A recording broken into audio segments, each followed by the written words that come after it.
The history of the jug right here on Gary's Stuff.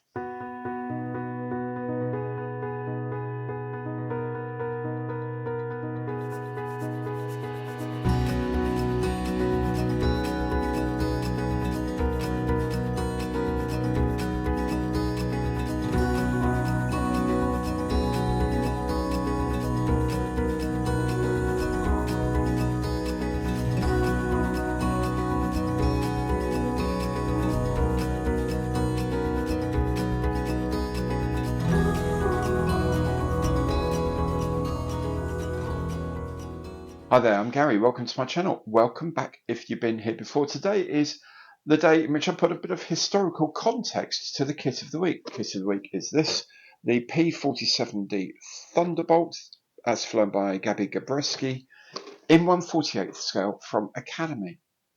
Now, if you are thinking of getting one of these and want to know what's in the box, there's already a box opening video available online. And if you want to know how to put this kit together, then that video will be coming up soon. How would you know when it's up there? I hear you ask. Well, the best thing to do, if you haven't done so already, is subscribe to the channel and hit that bell, and you'll be notified of all my future videos as they arrive on the channel. Now, do please remember, anything you like, give it the imperial thumbs up on the like button below. And if you would like to offer a bit more concrete support, you can do that through super thanks. You can do that by becoming a channel member, or going through any of my online partner programs, or indeed, a bit like Harry Grant did, send me a kit to build. This one's for you, Harry. So, let's make a start now and look at the history of the Republic P-47 Thunderbolt.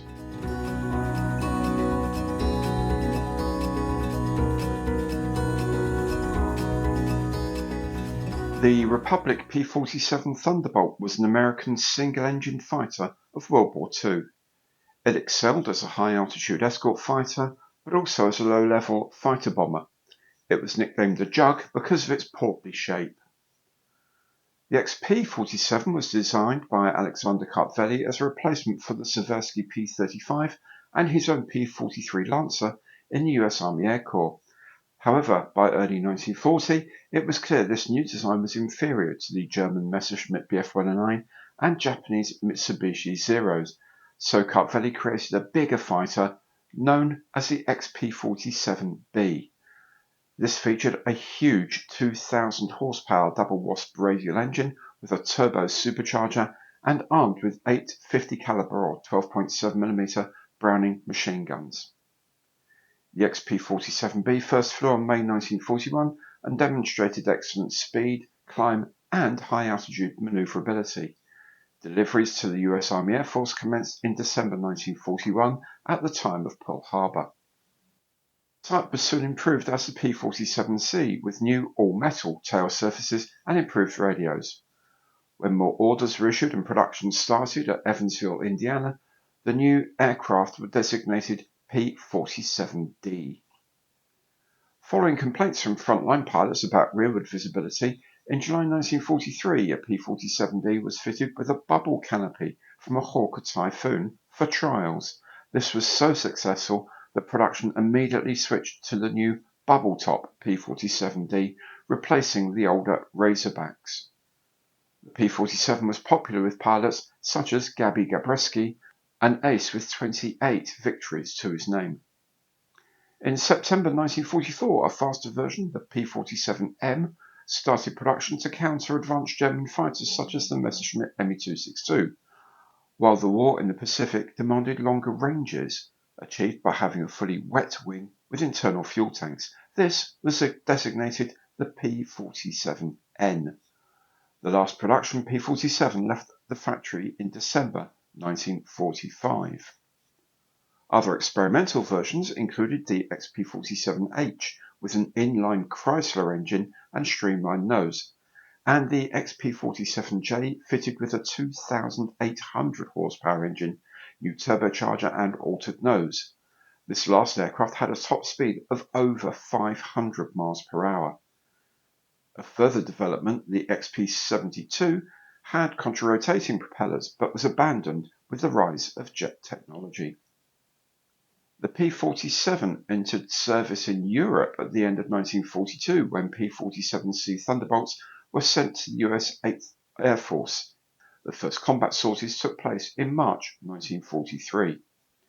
By the end of 1943, the P-47 was in action in Italy, in the Pacific, and essentially every US theatre of war except Alaska.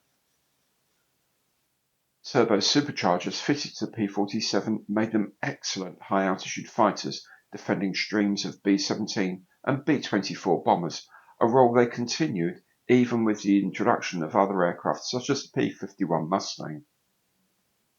However, many Thunderbolts were switched to the low-level fighter-bomber role, one in which they excelled. Their ruggedness was legendary, be it from enemy fire, or here by flying through a copse of trees. They were armed with bombs, or rockets, or a combination of both, and even experimented with 20mm cannon and early cluster munitions. Attacks were frequently pressed home from extremely low level, as can be seen from this aiming camera footage. In total, some 15,600 P-47s were manufactured. Over 50 are on display in museums around the world, and around a dozen are still airworthy today.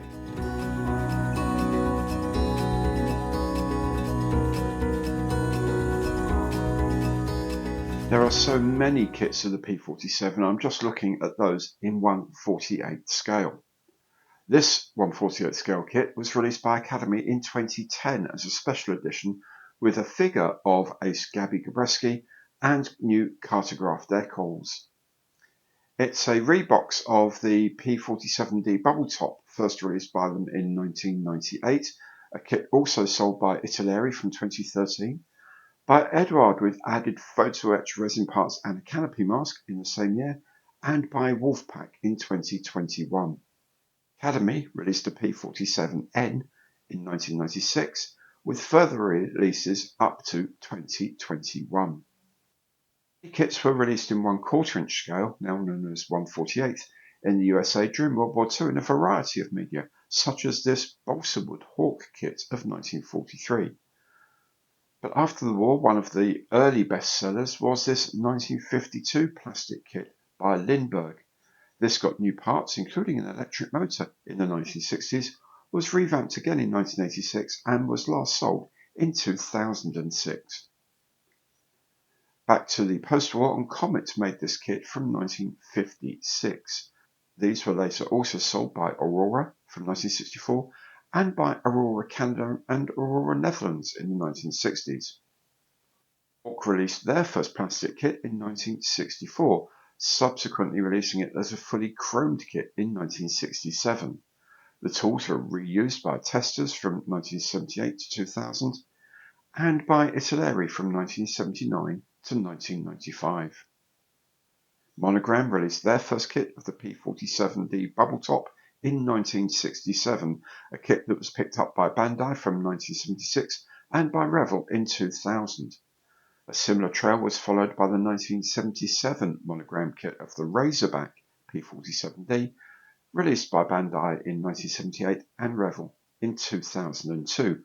One very interesting box set is this double from 1987 by Monogram, featuring the P-47 with a Dornier DO335 file. Otaki came to market with the P-47 in 1976. This was released a couple of times afterwards. The kit was also marketed by Arri in 1986, by AMT in 1991, and by Microace in the 2000s. Hasegawa joined the marketplace with the P-47 in 1996, since which time there have been 26 different boxings of the Bubble Top and Razorback variants through to 2019. Tamiya released their first Thunderbolt kit in 1/48 in 2002 and have had 8 reboxings of it since. Hobby Boss created their tool of the P-47 in 2012, re-releasing it in 2019. And most recent of all have been the Mini Art tooling of 2022 and the Dora Wings kit of the same year. There we go then, an important plane in the history of aviation, and in consequence a lot of kits available of it. If you want to know how I build my one, then please do come back to the channel. How you know when that video is available? Well, all you have to do is subscribe to the channel and hit the bell, and you'll get a notification of all my future videos as they are released. And please do remember, if you like anything you see on the channel, please give it the imperial thumbs up on the like button below. Every like counts. Thank you so very much for watching. I hope to see you again very soon. Take care now and goodbye.